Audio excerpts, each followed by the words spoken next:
आज सही नहीं है, महलू मठाई तो दही नहीं है।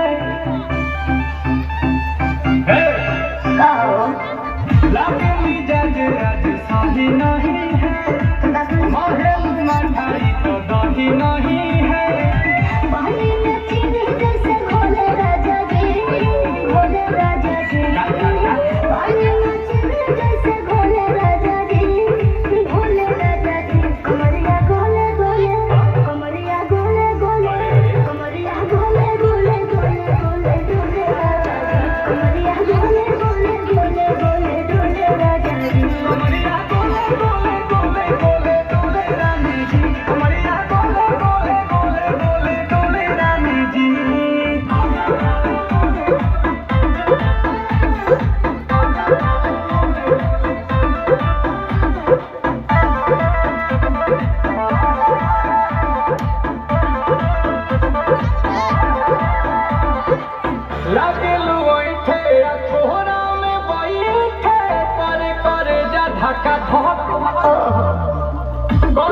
झूठे की जाला हो खेला हमारा तो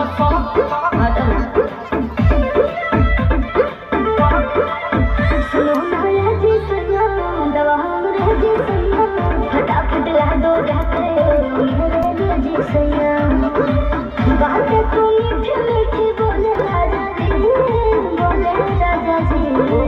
बात तू मीठी मीठी बोले राजा जी बोले राजा जी कमरिया बोले बोले कमरिया बोले बोले कमरिया बोले बोले बोले बोले डोले राजा जी कमरिया बोले बोले बोले बोले डोले राजा जी कमरिया बोले बोले बोले बोले डोले रानी जी कमरिया बोले बोले बोले बोले डोले रानी जी।